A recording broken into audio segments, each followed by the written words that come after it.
What if the frozen courage of Bastogne didn't begin in the snow, but in the warm, oil-scented rooms of a New England factory, where thousands of ordinary hands raced time itself to arm an army on the edge of collapse? If you want stories that uncover the hidden engines of history, the people, the pressure, the impossible odds, subscribe now and step inside moments that changed the world before the world even knew they were happening. Inside Remington, Connecticut, how 14,800 workers built 737,000 rifles, armed Bastogne infantry unfolds as a single, unbroken breath of history, a long corridor of sound and motion where the clock never quite stops.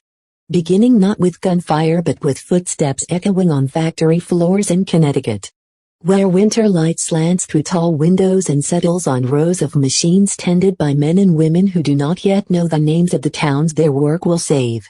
Who will never see the forests of the Ardennes or the foxholes outside Bastogne, but who will nonetheless be there in another form, in steel and wood and serial numbers stamped by tired hands. Because in 1944 the war had tightened into a vice and the American Army needed rifles not eventually, not next quarter, but now, and Remington's plants swelled with humanity, 14,800 workers moving in overlapping shifts. Grandmothers who remembered the First World War, teenagers lying about their age, machinists pulled from other trades, clerks retrained at speed, each one absorbed into a living system that hummed day and night. Where coffee boiled perpetually and the smell of cutting oil clung to clothes even after washing, where bulletin boards posted targets that seemed absurd, numbers that climbed and climbed until they reached 737,000, and yet the boards were never taken down because removing them would admit doubt, and doubt was the one thing management and labor alike refused to permit, so instead they created rituals to outrun it, chalk marks on walls for daily tallies, whistles at shift changes, briefings delivered over the thrum of belts and motors, and everywhere the sense that time itself had become a raw material to be shaped, because every delay was measured against a map of Europe with pins creeping eastward.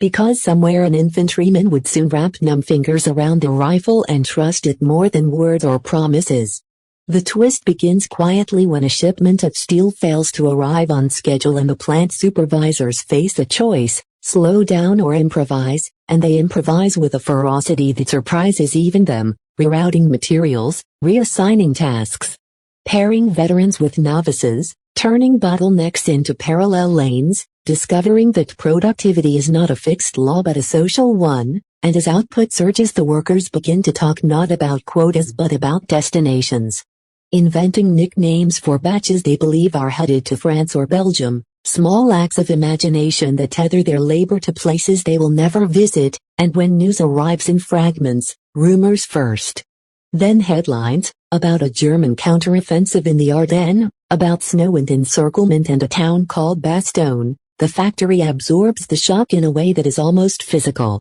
The machines seeming to grow louder as if they too understand the stakes, because Bastogne is not an abstraction now but a deadline, and the rifles rolling off the line are no longer inventory but lifelines, each one a vote cast against encirclement. And yet another twist follows when quality inspectors halt a run for an issue so minor it would have been ignored months earlier, provoking anger until a foreman reminds everyone that a single failure in the cold could cost a life.